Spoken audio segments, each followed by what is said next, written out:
The buzzards were already circling when Mason Hayes spotted the figure lying motionless in the tall prairie grass.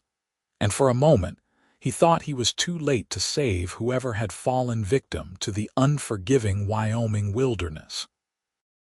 He pulled his horse to a halt and dismounted in one fluid motion, his boots hitting the sun-baked earth with a soft thud as he approached what he now could see was a young woman, her dark hair matted with dust, and her lips cracked from days without water. The year was 1878, and Mason had been riding from Cheyenne to Laramie with a string of horses to sell, when he'd noticed the vultures making their lazy circles against the cloudless blue sky. He knelt beside her and pressed 2 fingers to her throat, relieved when he felt the faint flutter of a pulse beneath her sun-scorched skin. Her dress was torn in several places, the fabric so threadbare he could see her ribs through the holes, and her face was gaunt in a way that spoke of prolonged starvation rather than a day or two of missed meals. Mason quickly uncapped his canteen and lifted her head gently, letting just a few drops of water touch her cracked lips. She didn't respond at first, but then her eyelids fluttered and a small moan escaped her throat. "Easy now," Mason said softly, his voice rough from his own hours in the sun. "Just a little bit at a time or you'll make yourself sick." The woman's eyes opened slowly, revealing irises the color of warm honey, and they stared at him with a mixture of confusion and fear. She tried to speak, but no words came out, only a hoarse croak that made Mason wince in sympathy. He gave her another small sip of water, watching as she swallowed with obvious difficulty, then pulled a piece of dried jerky from his saddlebag and began to tear it into tiny pieces. "You need to eat something, but we have to go slow," he told her, offering her a small morsel. "Can you tell me your name?" She took the jerky with trembling fingers and placed it in her mouth, chewing slowly as tears began to stream down her dust-covered cheeks. After what seemed like an eternity, she managed to whisper, "Zara." "Zara," Mason repeated, nodding. "I'm Mason." "How long have you been out here?" She closed her eyes and more tears fell. "I don't know. Days. Maybe a week." Mason felt anger rise in his chest at whoever had left this woman to die in the middle of nowhere, but he pushed it down and focused on the immediate problem. She needed food, water, and shelter, and she needed all 3 soon if she was going to survive. The nearest town was Rawlins, still a good 20 miles south, and she was in no condition to ride that far today. "Can you sit up?" he asked gently. Zara nodded and tried to push herself up with her arms, but they buckled beneath her weight. Mason caught her before she fell back and carefully helped her into a sitting position, supporting her back with one arm while he gave her more water with the other. She drank more eagerly now, and he had to pull the canteen away to keep her from making herself sick. "Slow," he reminded her. "There's plenty more where that came from." He fed her more pieces of jerky, alternating with sips of water, and gradually some color began to return to her face. Her hands were still shaking and she could barely hold herself upright, but her eyes were clearer now, and she seemed to be more aware of her surroundings. She looked around at the empty prairie stretching in every direction, then back at Mason with those haunting honey-colored eyes. "Why are you helping me?" she asked, her voice still barely above a whisper. Mason shrugged and offered her another piece of jerky. "Because you need help and I happen to be riding by. Don't need any other reason than that. Most men would want something in return." The bitterness in her voice told Mason more about her story than any words could have, and he felt that anger rise in his chest again. He met her eyes steadily and said, "I'm not most men. You don't owe me anything, Zara. Not now, not ever." Something in her expression shifted, the fear fading slightly to be replaced by cautious hope.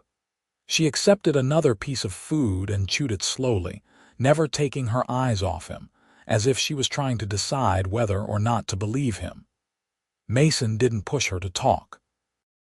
He simply continued to feed her small amounts and give her water until she finally waved away his hand.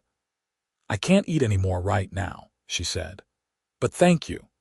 We need to get you out of this sun," Mason told her, looking up at the sky where the afternoon sun was beating down mercilessly. "There's an old line shack about 3 miles west of here. Used to be a relay station back in the stagecoach days. It's not much, but it'll give us shelter for the night and a place for you to rest properly." "Us?" Zara asked, and there was that fear again in her eyes. "I'm not leaving you alone out here," Mason said firmly. "Once you've had a chance to recover some, I'll take you wherever you want to go. But right now, you need rest and food and a roof over your head.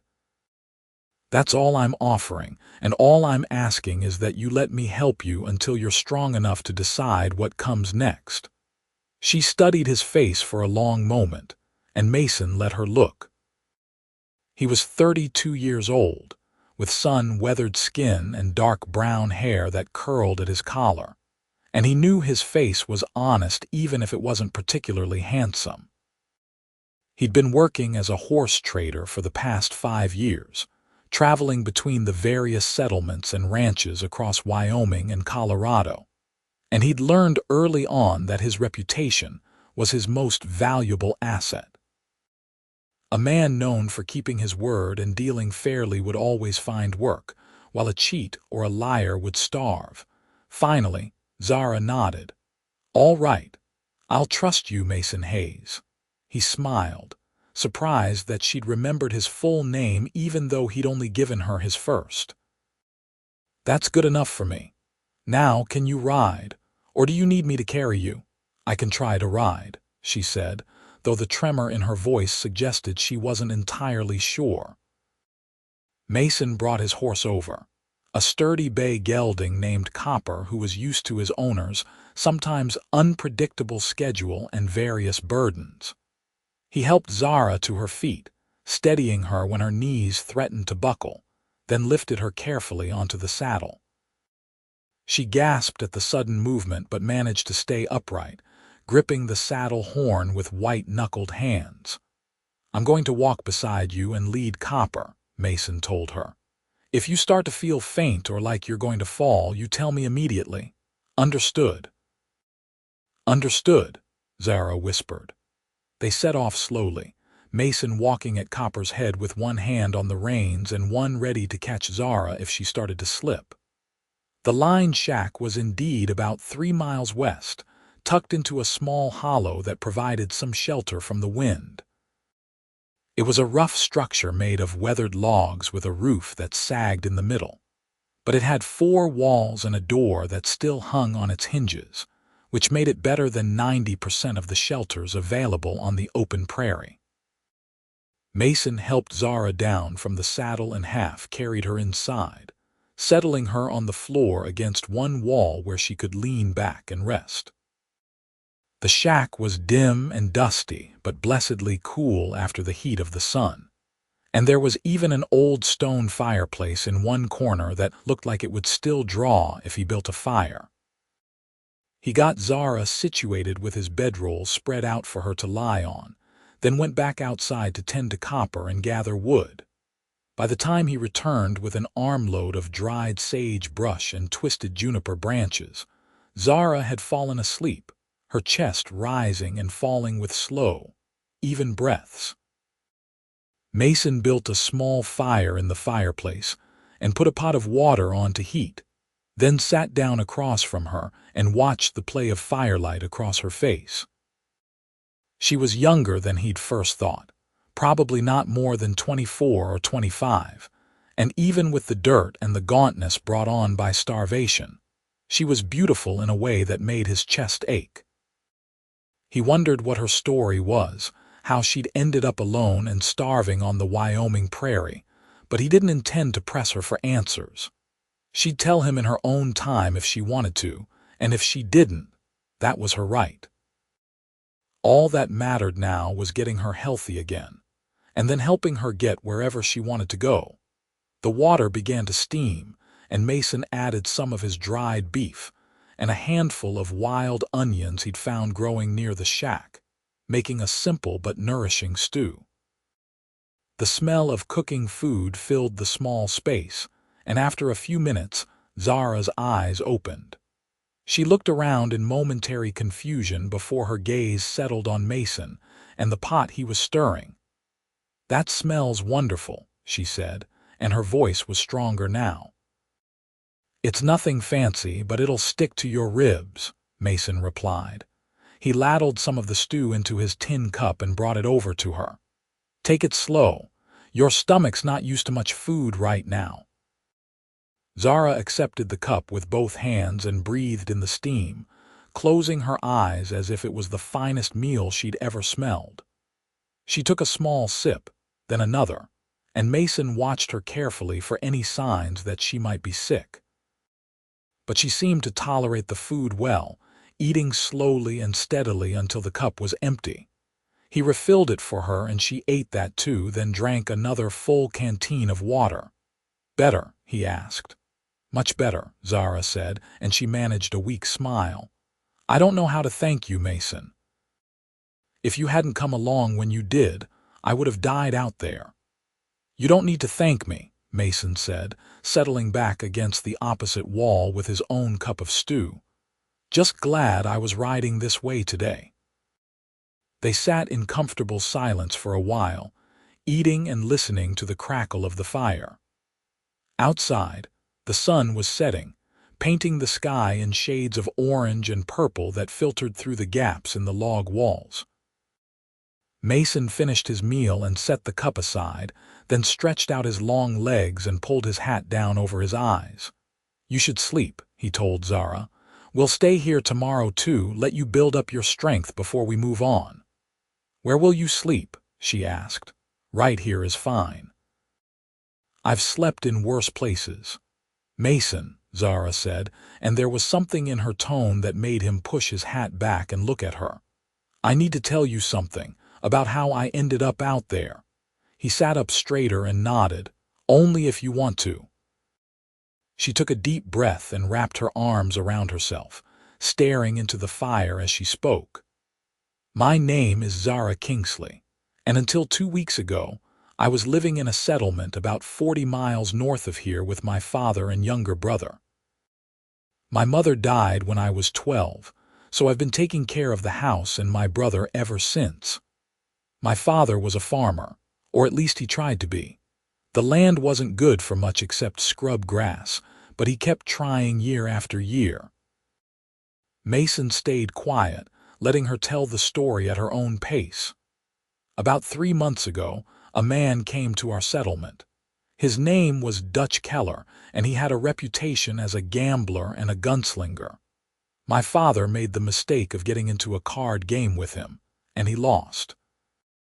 Lost everything, actually. The farm, the house, even our horses and wagon. Dutch said he'd forgive the debt if I agreed to marry him." Mason felt his jaw tighten, but he kept his expression neutral.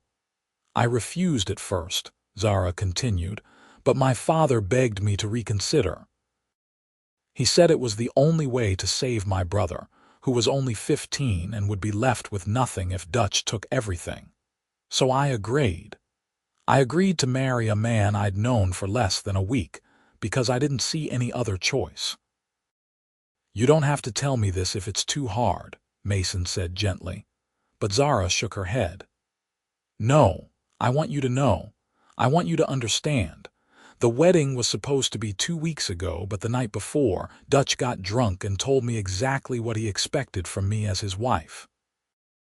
The things he said, the things he wanted to do, they made me sick to my stomach. And when I tried to back out, he got angry. He said a deal was a deal, and if I didn't go through with the wedding, he'd kill my brother." She paused and wiped at her eyes, though no tears fell. "I panicked.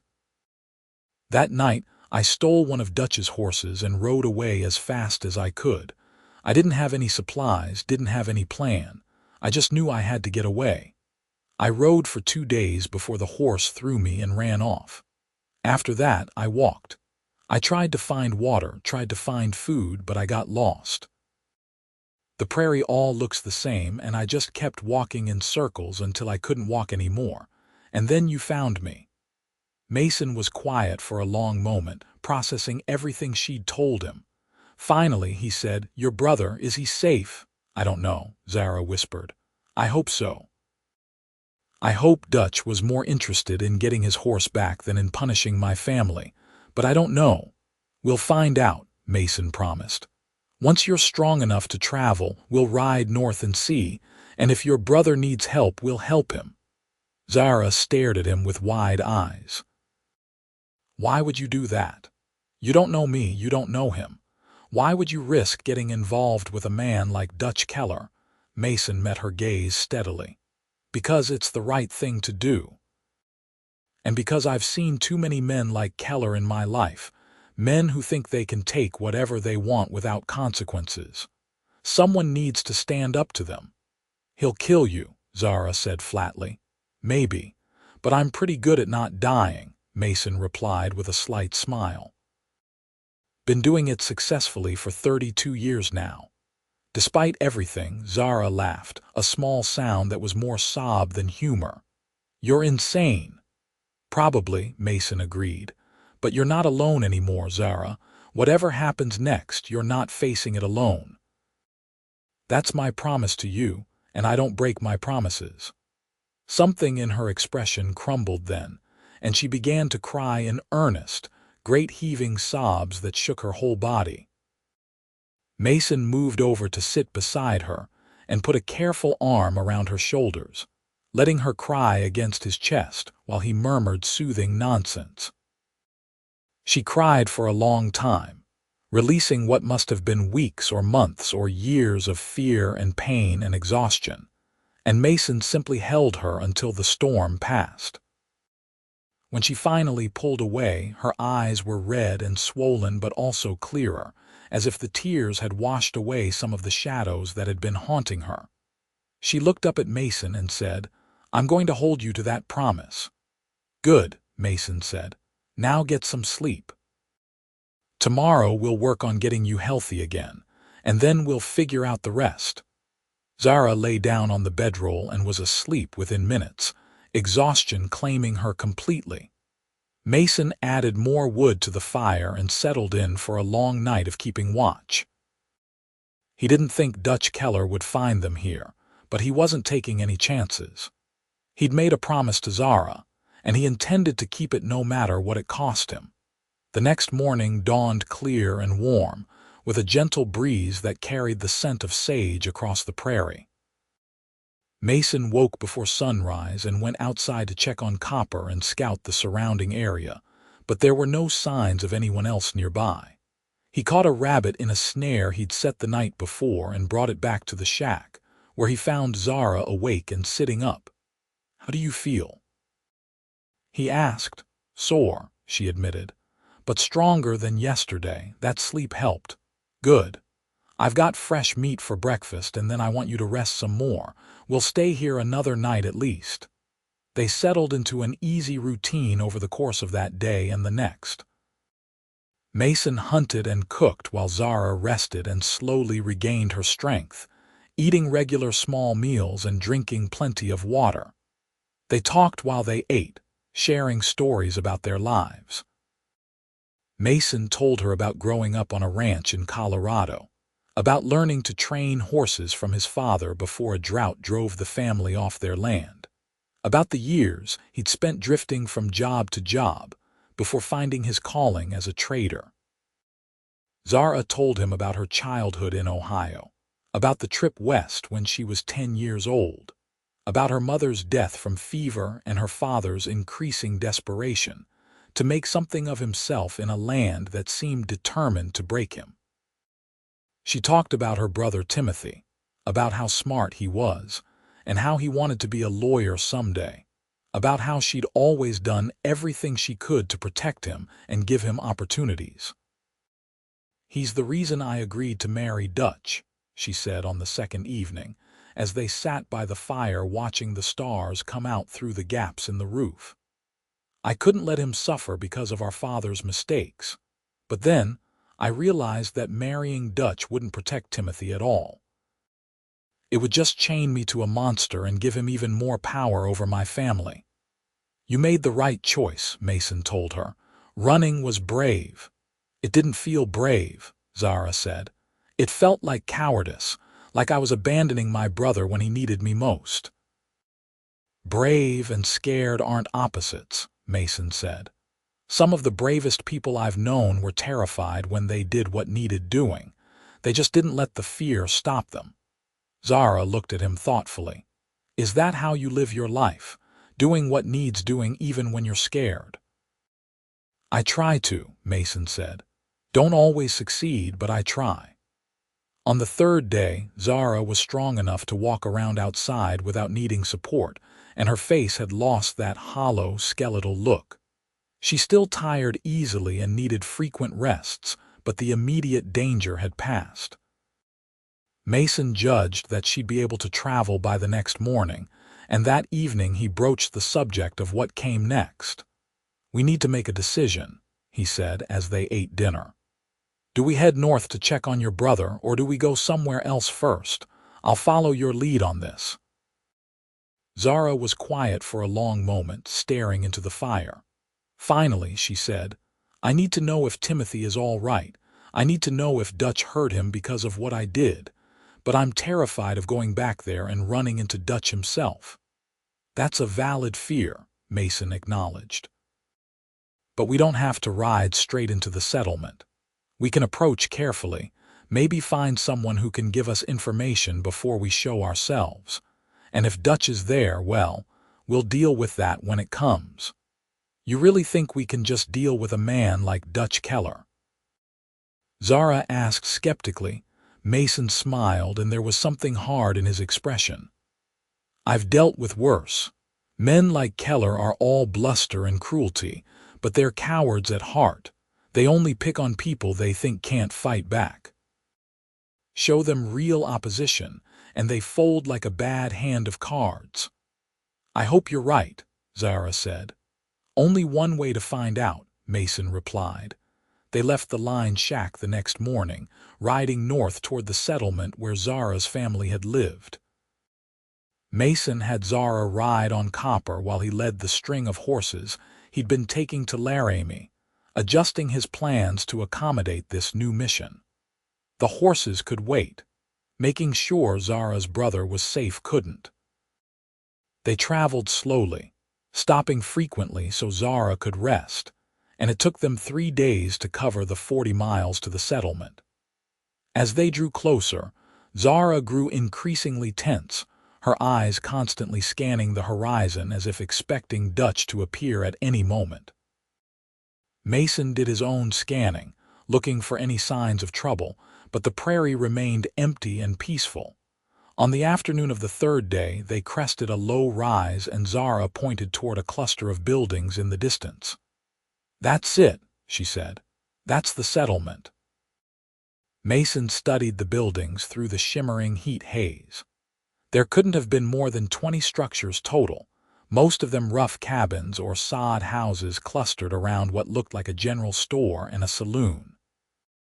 It was the kind of place that existed more by stubbornness than by any real economic reason, populated by people who had nowhere else to go or nothing else to try. We'll wait until dark, Mason decided.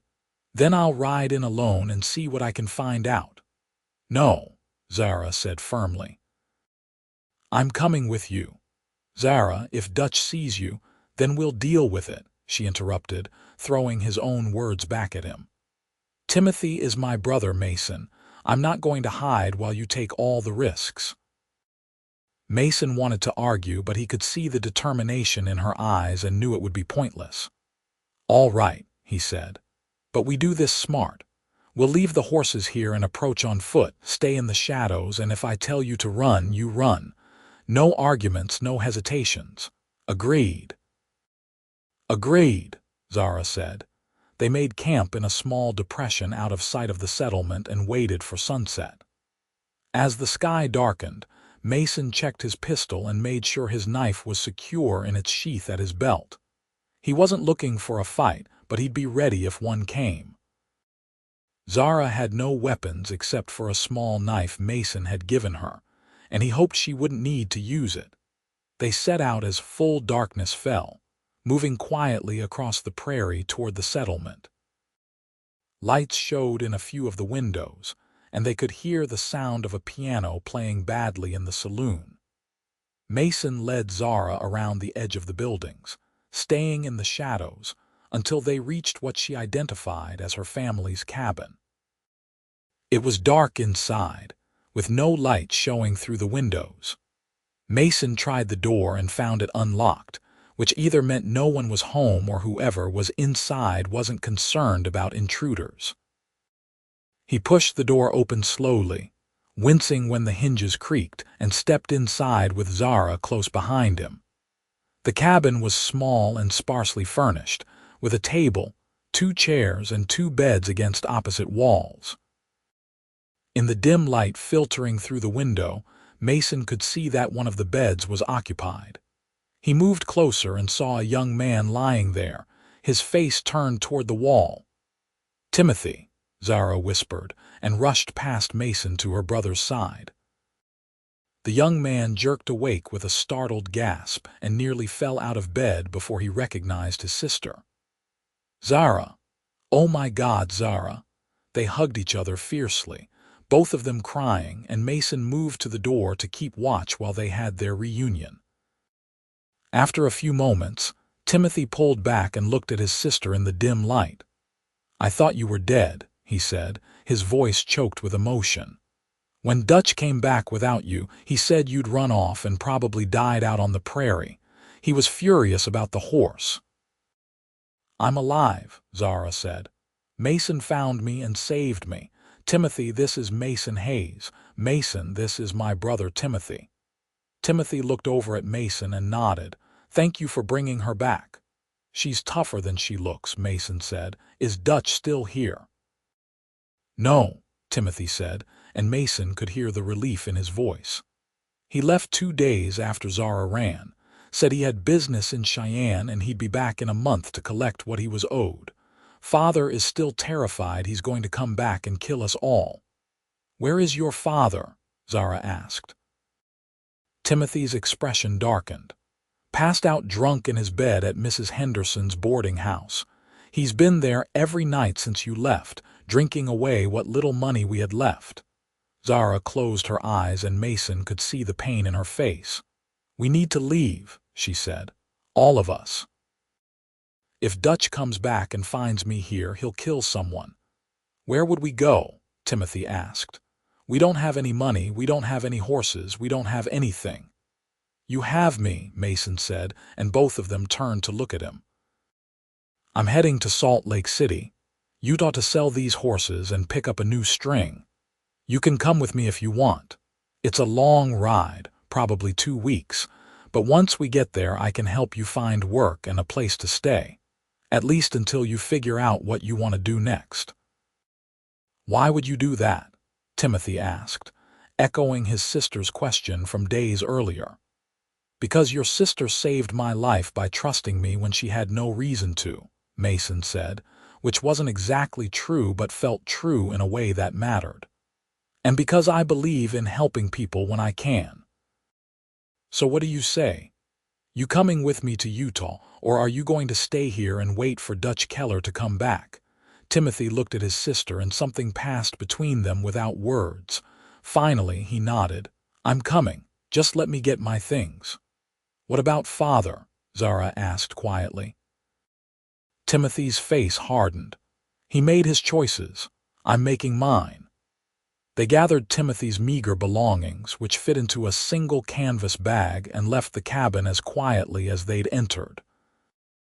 Mason led them back across the prairie to where they'd left the horses, and by the time the sun rose the next morning, they were 15 miles south of the settlement, and putting distance between themselves and Dutch Keller as fast as the horses could travel.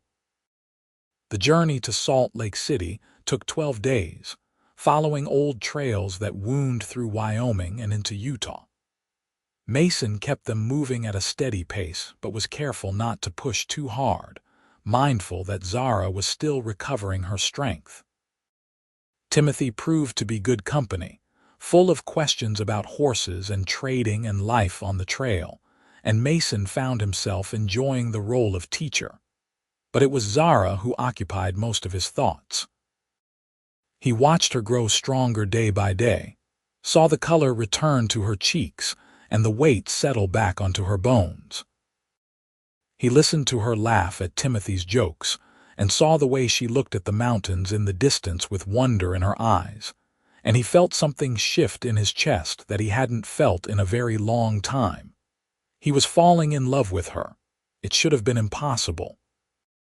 They'd known each other for less than 2 weeks, and most of that time she'd been too sick and scared to be anything other than a woman in need of help.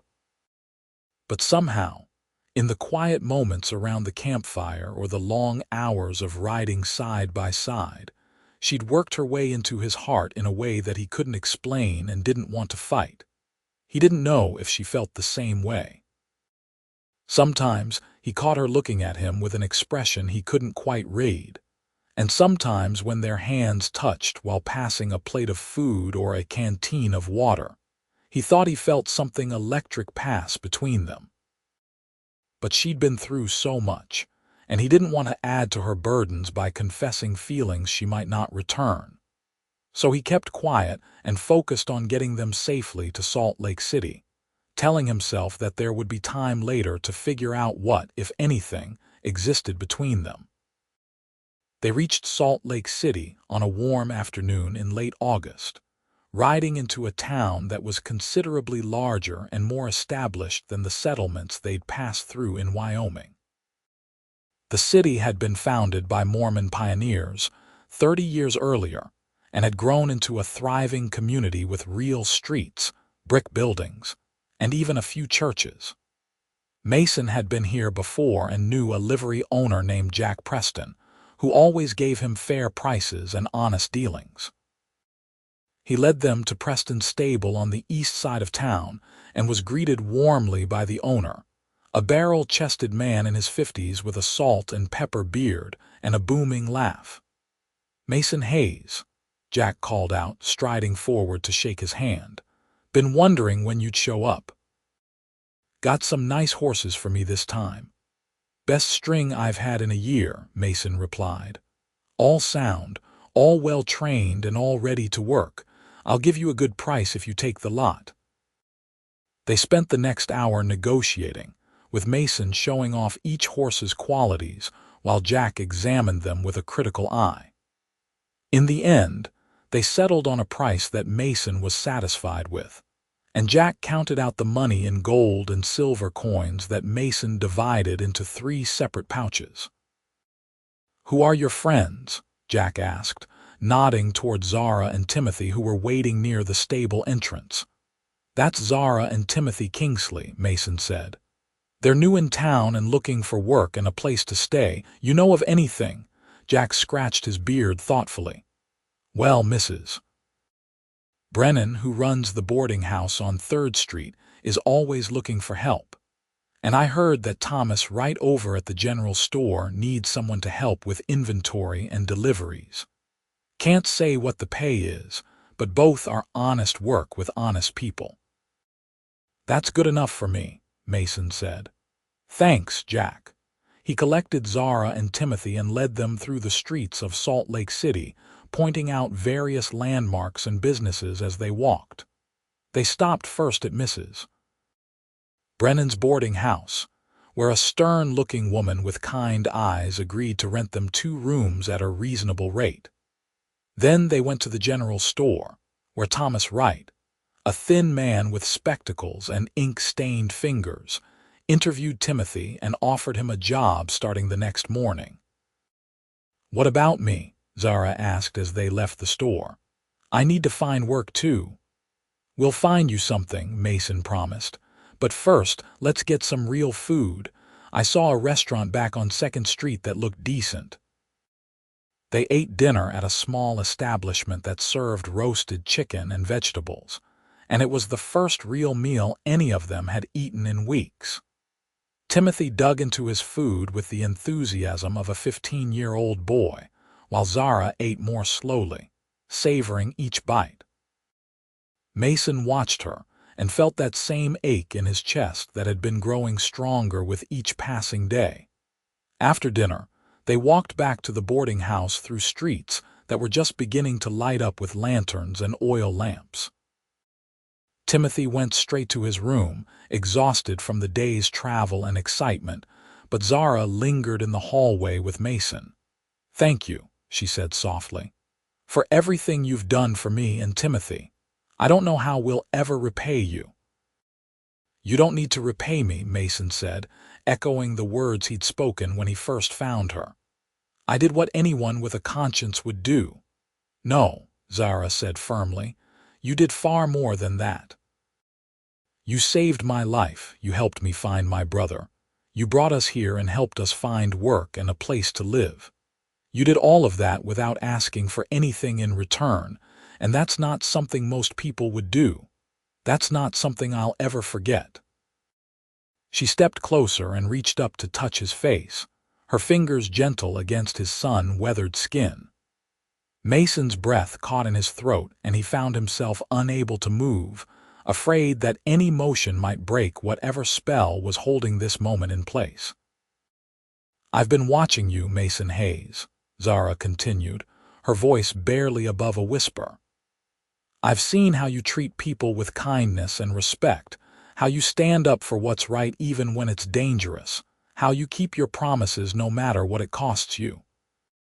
And I've been wondering if maybe, just maybe, you might feel the same way about me that I've come to feel about you." "Zara," Mason breathed, and then words failed him completely. She smiled, a real smile that lit up her whole face and made her eyes shine like warm honey in the lamplight. "You don't have to say anything right now. I just wanted you to know.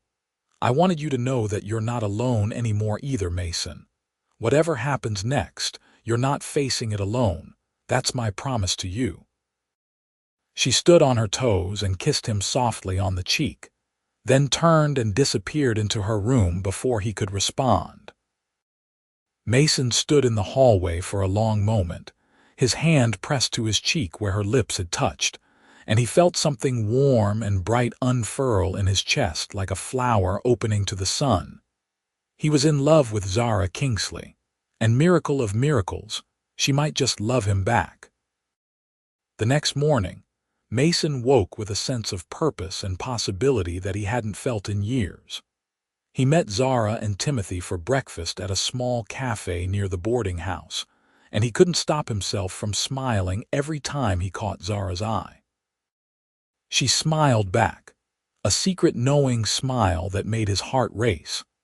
After breakfast, Mason took Zara around to various businesses to inquire about work, and they eventually found her a position at a dressmaker's shop owned by a French woman named Madame Rousseau.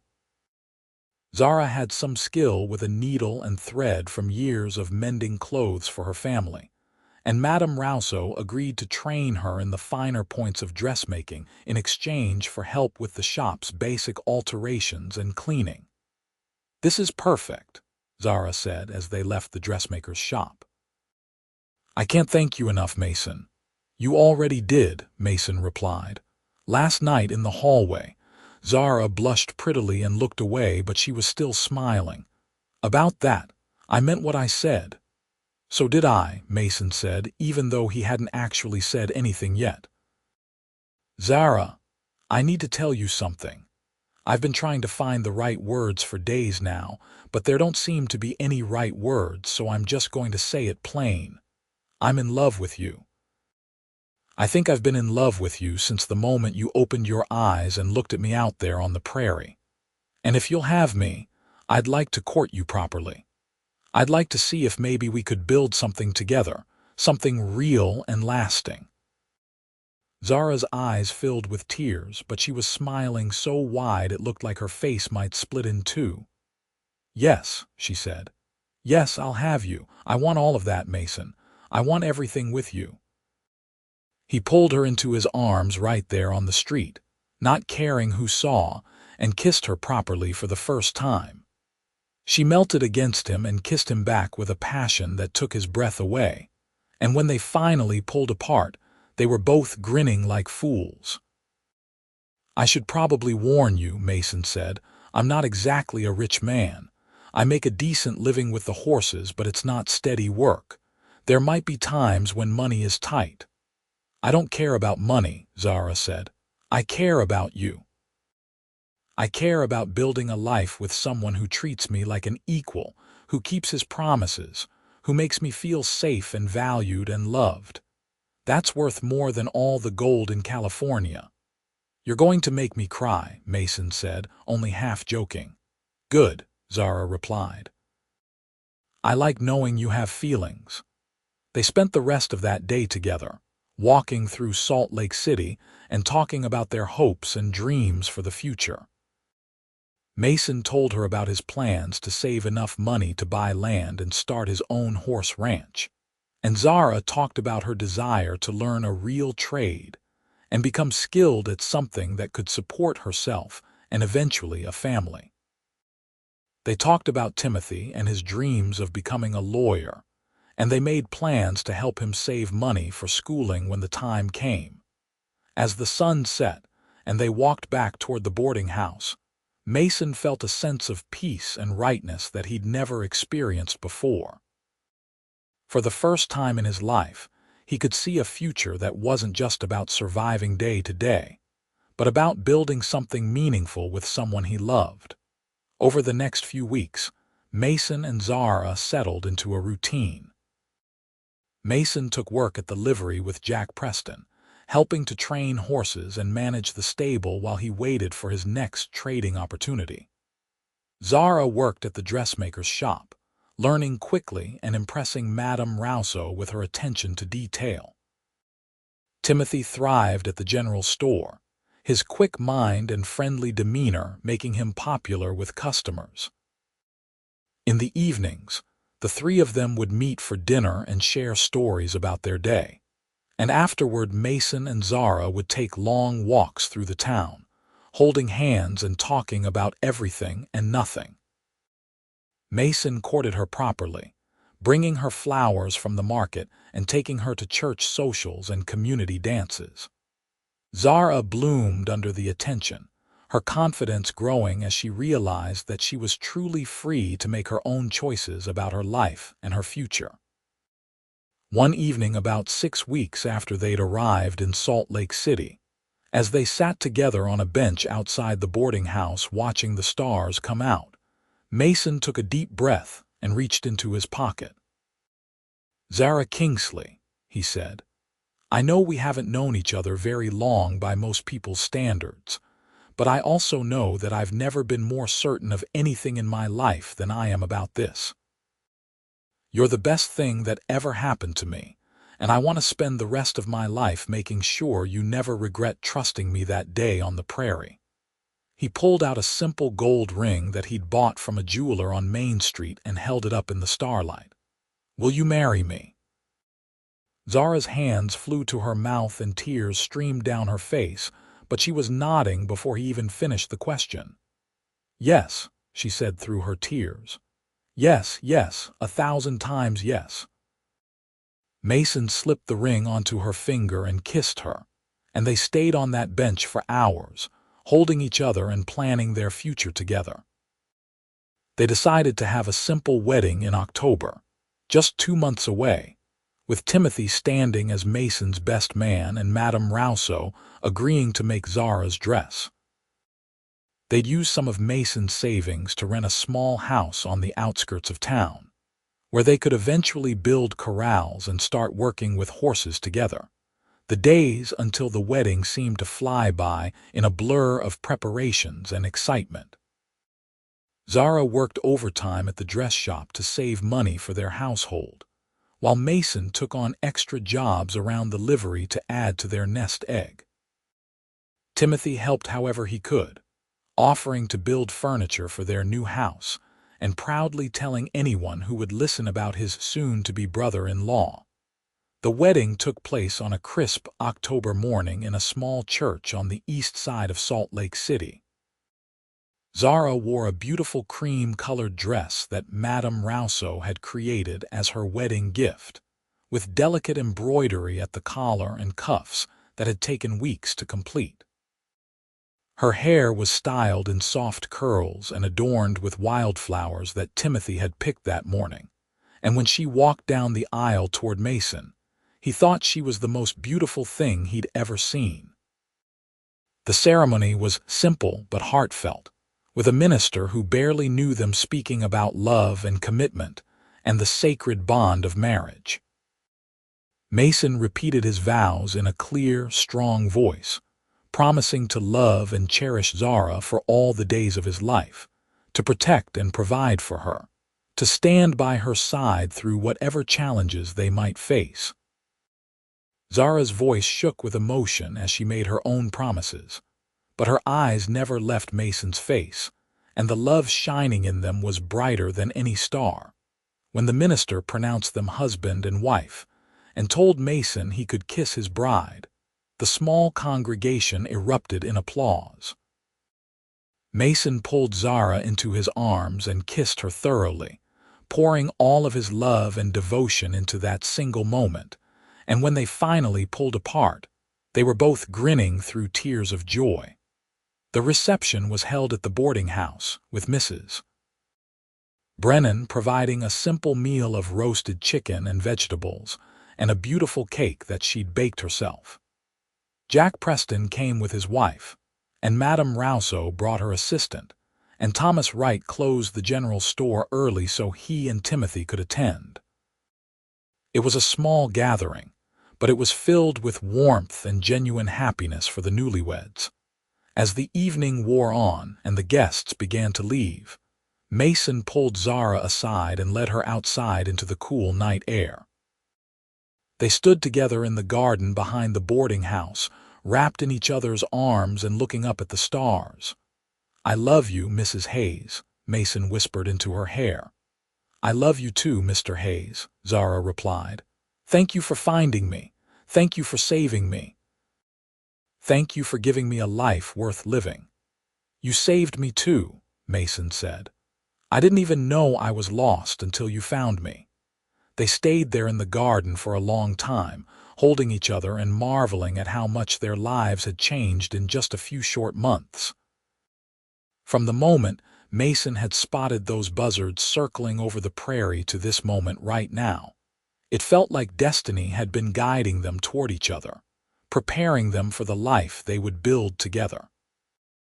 The next morning they moved into their rented house, a small but sturdy structure with 2 rooms and a kitchen. It wasn't much, but it was theirs, and they spent the first few days arranging their meager possessions and making it feel like home. Timothy visited often, bringing small gifts and helping with repairs, clearly happy to see his sister settled and safe. Mason continued working at the livery while looking for opportunities to expand his horse trading business, and Zara kept her job at the dress shop, saving every penny she could toward the day when they could buy their own land.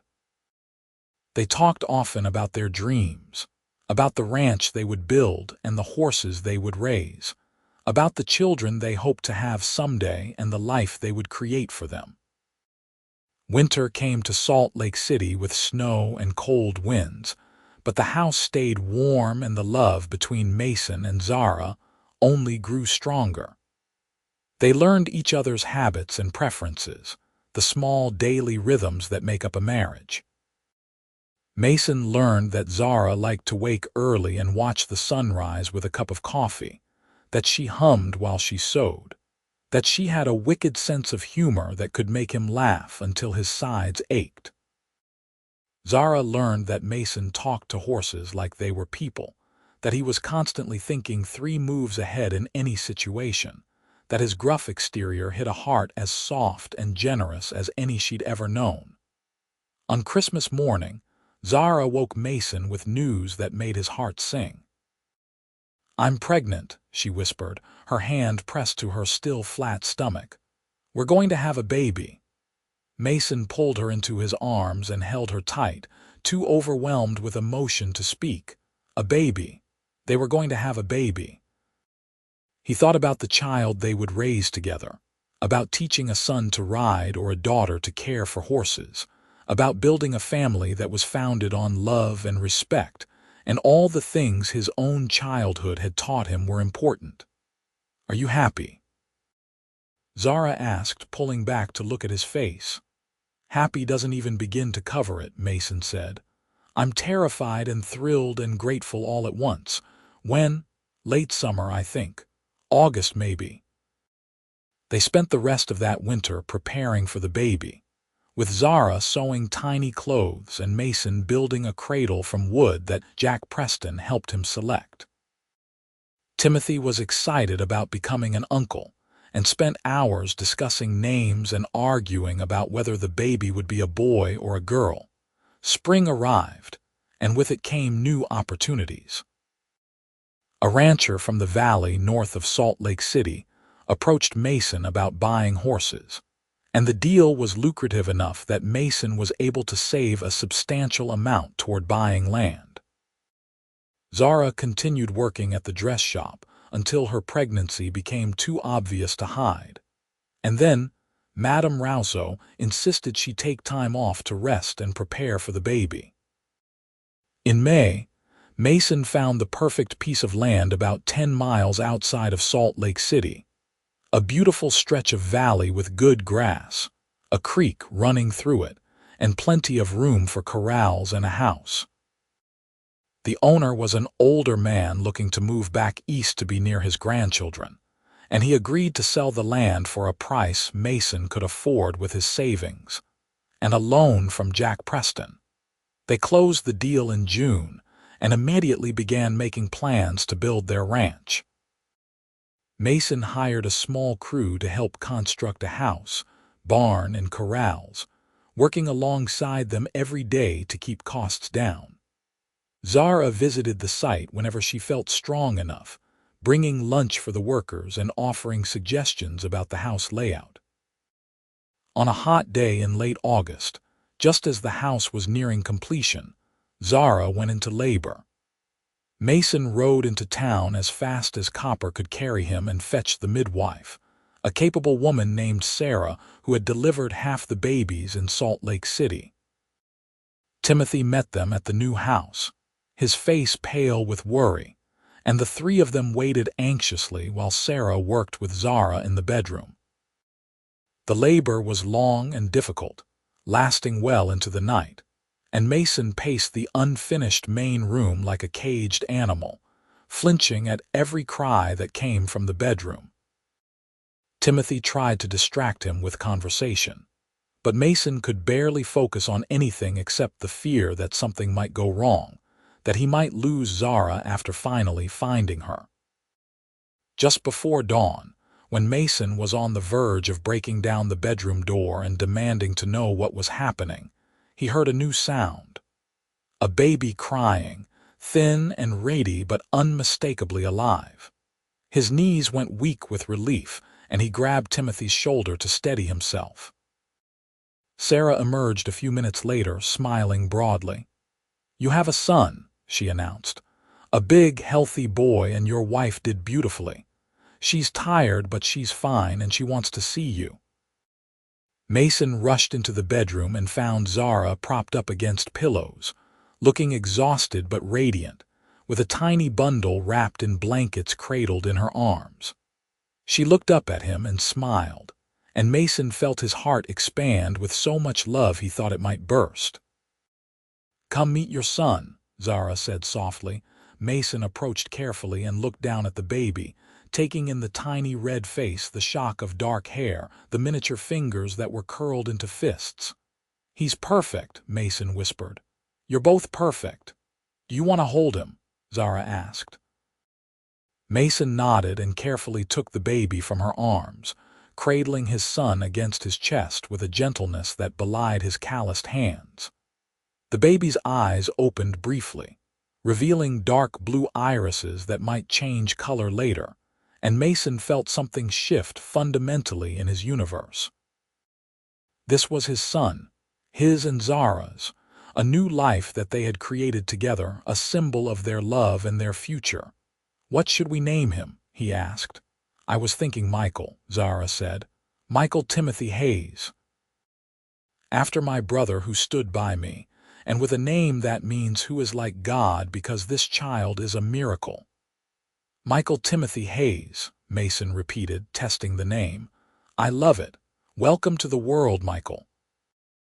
They moved into the new house a week later, once Zara was strong enough to travel the short distance from the rented house in town.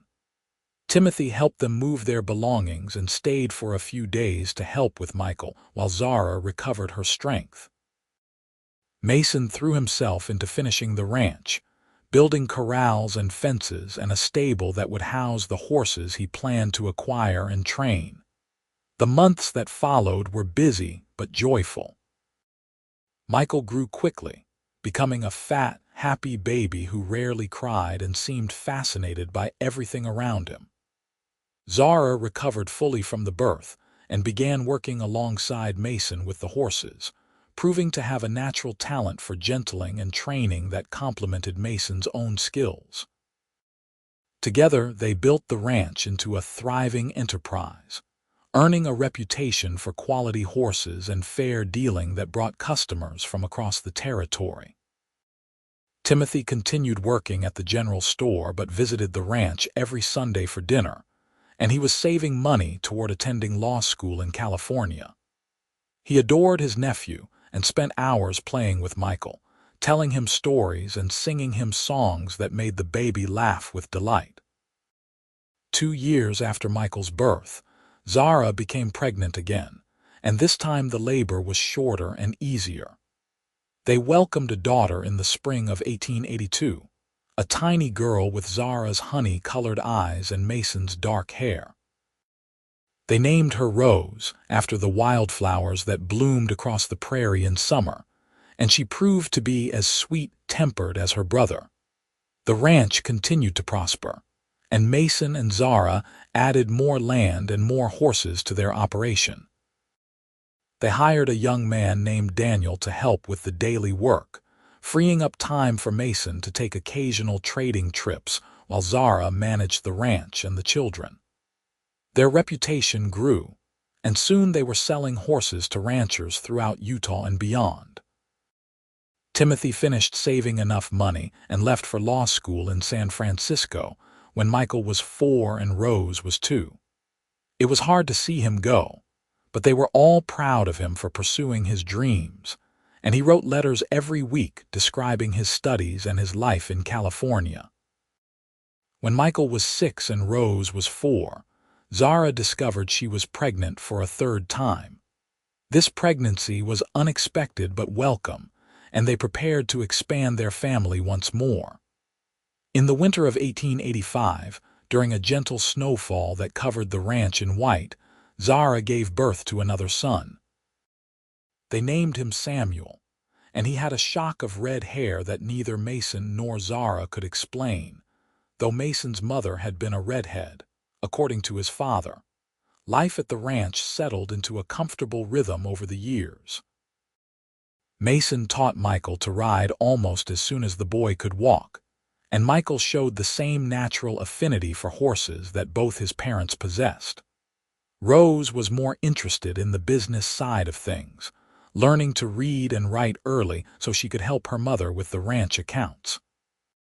Samuel was still too young to know what he wanted, but he followed his older siblings everywhere and seemed to have inherited his father's stubborn determination. In 1887, when Michael was 8, Rose was 6, and Samuel was 2, Timothy returned from California with his law degree and news that he'd been offered a position at a firm in Salt Lake City. He moved back to Utah and set up practice, quickly earning a reputation as a skilled and honest lawyer who would take on cases that other attorneys wouldn't touch. The years continued to pass in a blur of work and family and love.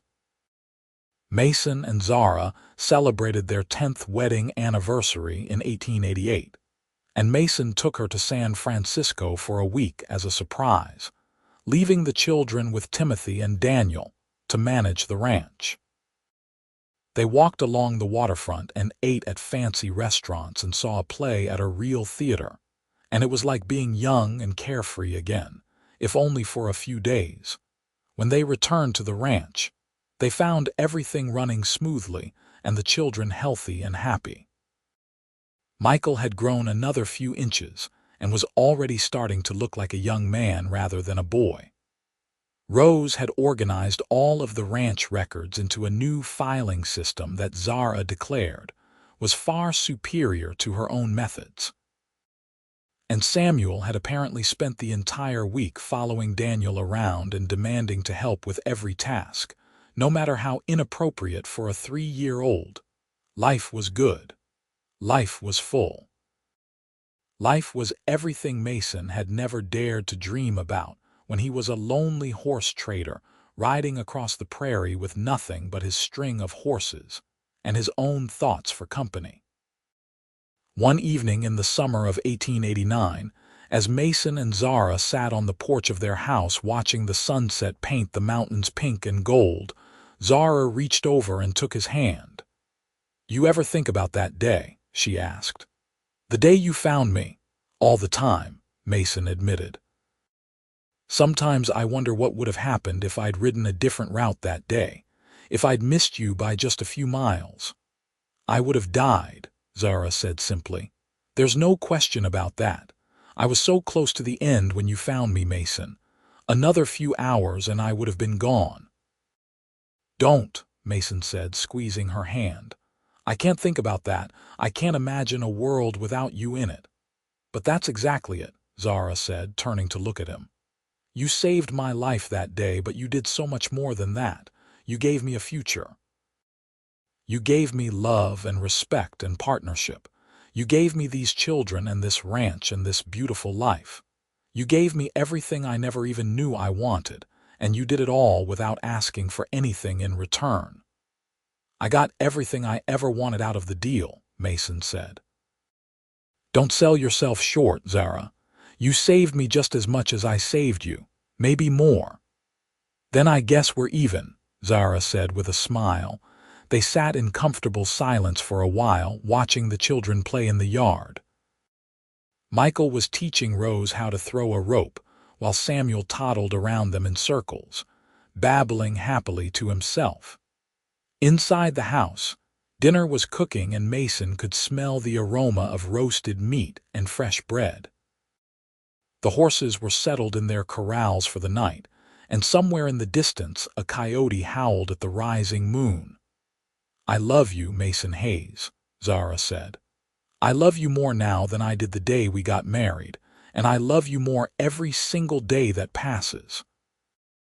Thank you for stopping that day when you saw the buzzards. Thank you for giving me water and food and kindness when I had no right to expect any of it. Thank you for being exactly the man I always hoped existed but never thought I'd find." "I love you too, Zara Hayes," Mason replied, his voice thick with emotion. "And I'd do it all again in a heartbeat. Every moment, every mile, every challenge we've faced together. I'd do it all again just to end up right here, right now, with you by my side." The years continued to roll by, each one bringing new joys and challenges. Michael grew into a strong, capable young man who took over more and more of the ranch operations, eventually becoming his father's full partner in the business. Rose surprised everyone by declaring her intention to become a teacher, and she attended normal school in Salt Lake City before returning to start a small school for the children of local ranchers. Samuel developed a fascination with mechanics and engineering, spending hours tinkering with wagons and farm equipment, trying to figure out how to make them work better. Timothy married in 1892, wedding a schoolteacher named Patricia who shared his passion for justice and equality.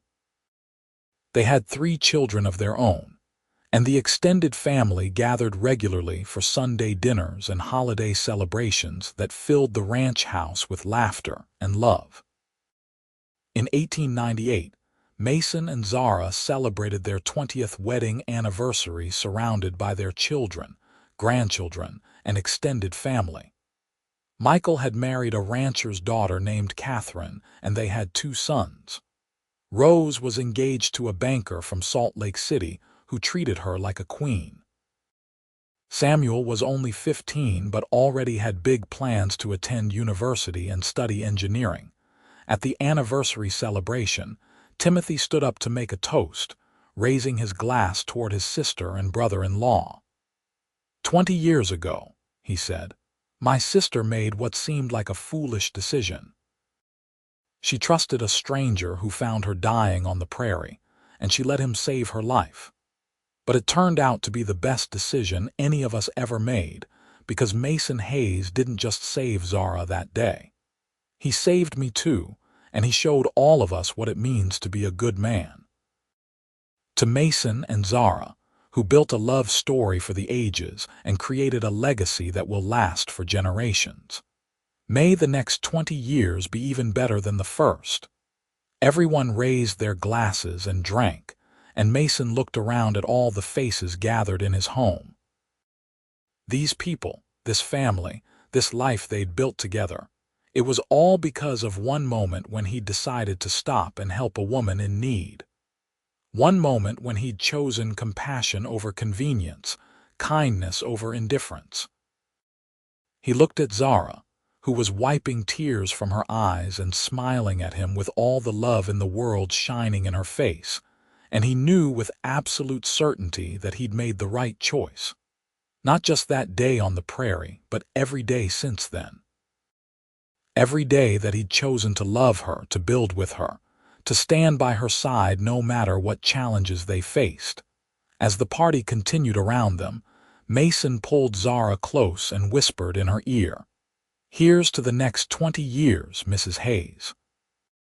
And the 20 after that, and all the years we have together until our time runs out." "I'll drink to that," Zara whispered back, and they sealed the promise with a kiss that held all the warmth and passion of 2 decades of love. The new century arrived with celebrations and optimism, and the Hayes Ranch continued to thrive. Mason was in his 50s now, with gray streaking his dark hair and lines around his eyes from years of squinting into the sun, but he was still strong and capable.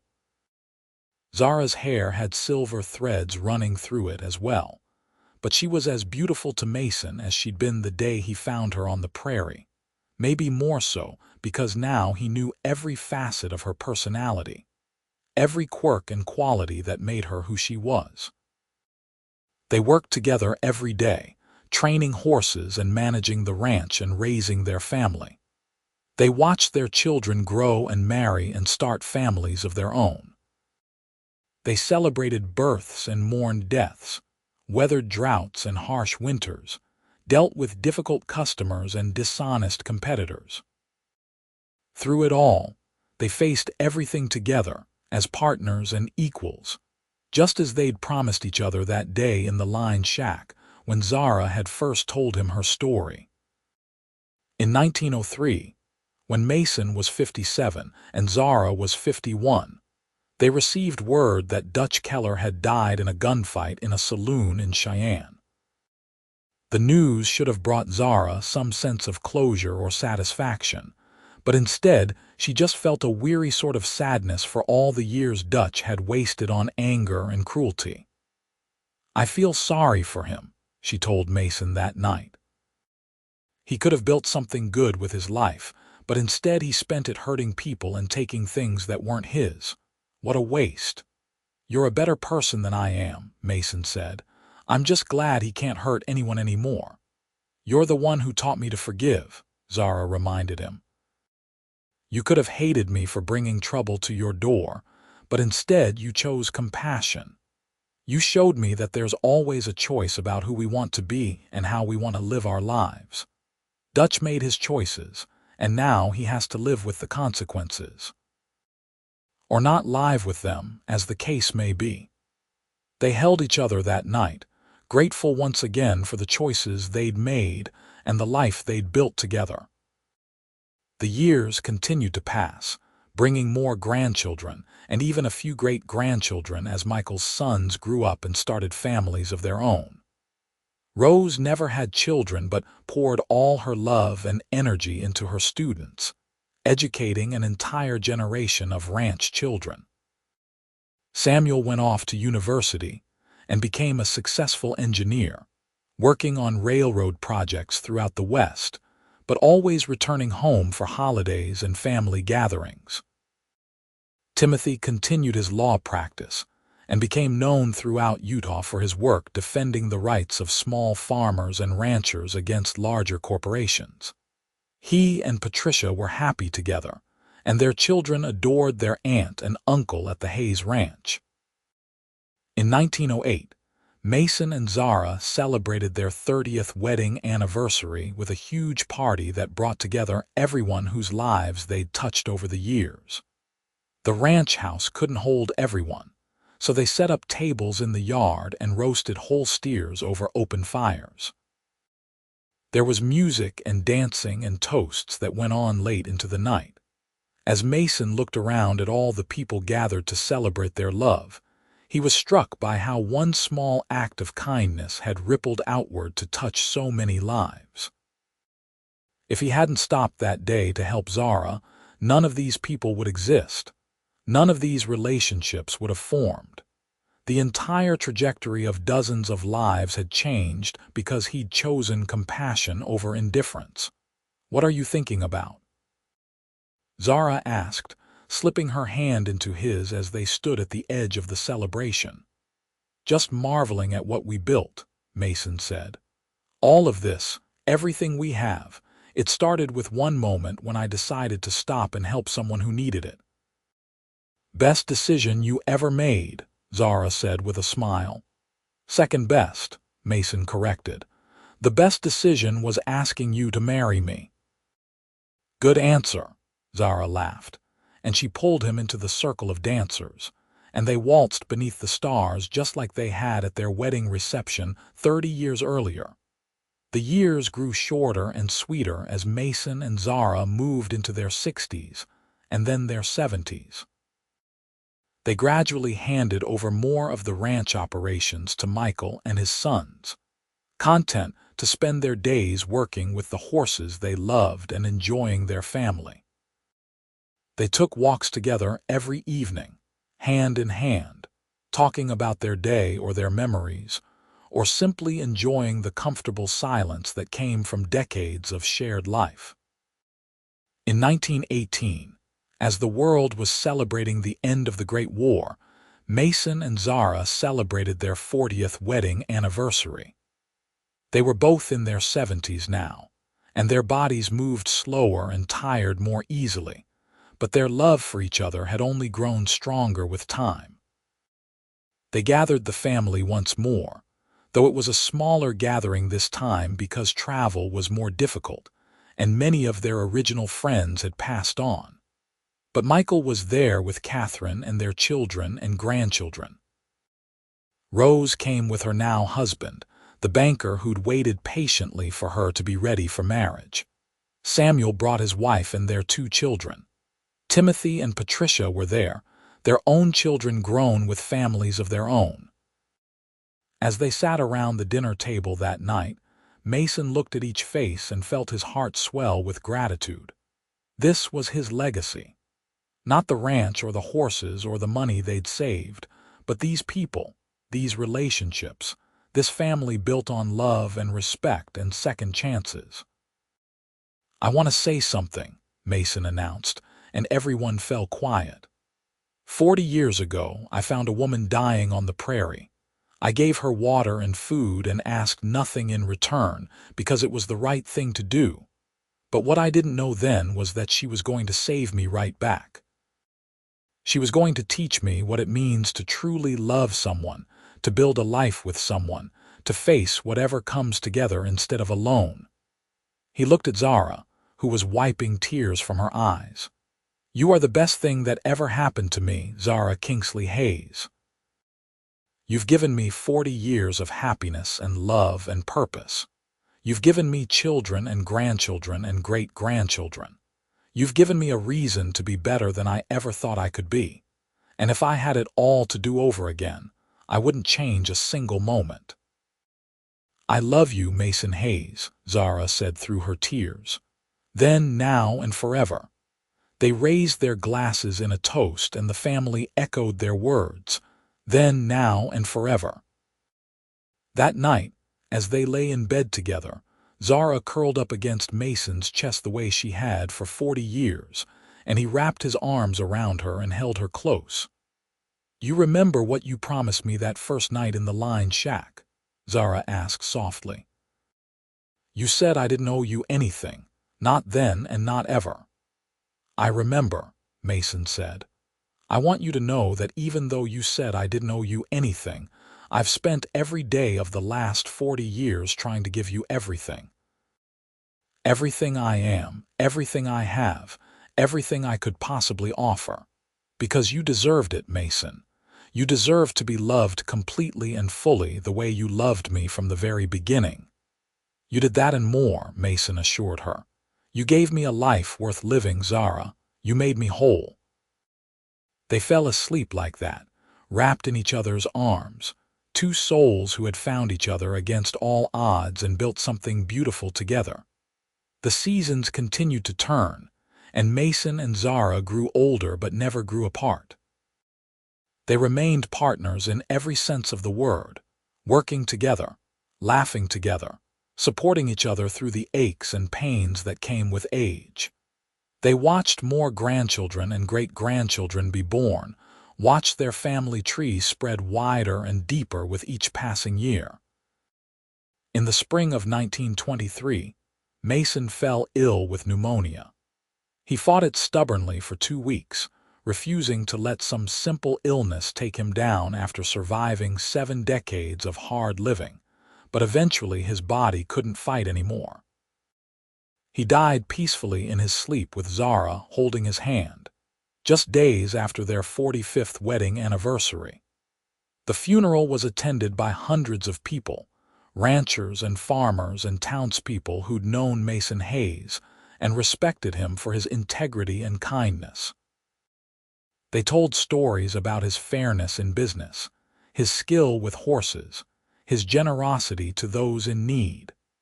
But the most beautiful tribute came from Zara, who stood at the graveside and spoke about the man she'd loved for more than half her life. "Mason Hayes was the best man I ever knew," she said, her voice steady despite her tears. "He saved my life when I was dying on the prairie, and he gave me 45 years of love and partnership and joy. He taught me that kindness isn't weakness, that compassion costs nothing but gives everything, that a life lived in service of others is a life well lived. He was my husband, my partner, my best friend, and my great love. And though he's gone from this world, he'll never be gone from my heart." Zara lived for another 5 years after Mason's death, staying active and involved with the ranch and the family until the very end. She passed away peacefully in her sleep in 1928, and the family buried her next to Mason on a hill overlooking the ranch they'd built together. Her headstone read, "Zara Kingsley Hayes, beloved wife, mother, grandmother. She was found and she found her way home." The ranch continued for generations, passed down through Michael's line, and then to his children and grandchildren. The story of how Mason found Zara on the prairie became a family legend, told and retold at gatherings and celebrations. It became a reminder to all who heard it that one moment of kindness can change everything, that love can bloom in the most unlikely circumstances, that second chances are always possible if we're brave enough to take them. The legacy of Mason and Zara Hayes lived on not just in their descendants, but in the values they'd instilled. Treat others with kindness and respect. Keep your promises no matter the cost. Stand up for what's right even when it's hard. Build something that lasts. Love deeply and completely, without reservation or condition. These were the lessons they'd learned together during their 45 years of marriage, and these were the lessons they passed down through the generations. And in that way, the love story that began when a cowboy found a woman starving on the open prairie in 1878 continued to echo through time, a testament to the transformative power of compassion and the enduring nature of true love. Their story was complete. their circle closed. From that first desperate meeting on the sun-scorched prairie to their final resting place on the hill overlooking the ranch, Mason and Zara had lived a life full of love and purpose and meaning. They'd built a family, created a legacy, and proved that sometimes the best things in life come from the simplest acts of human kindness. And if you stood on that hill at sunset and listened carefully, you might almost hear the echo of their laughter on the wind, the whisper of promises kept and dreams fulfilled, the eternal song of two souls who found each other against all odds and held on tight until the very end. It was a love story for the ages, born in the Wild West and lasting for eternity.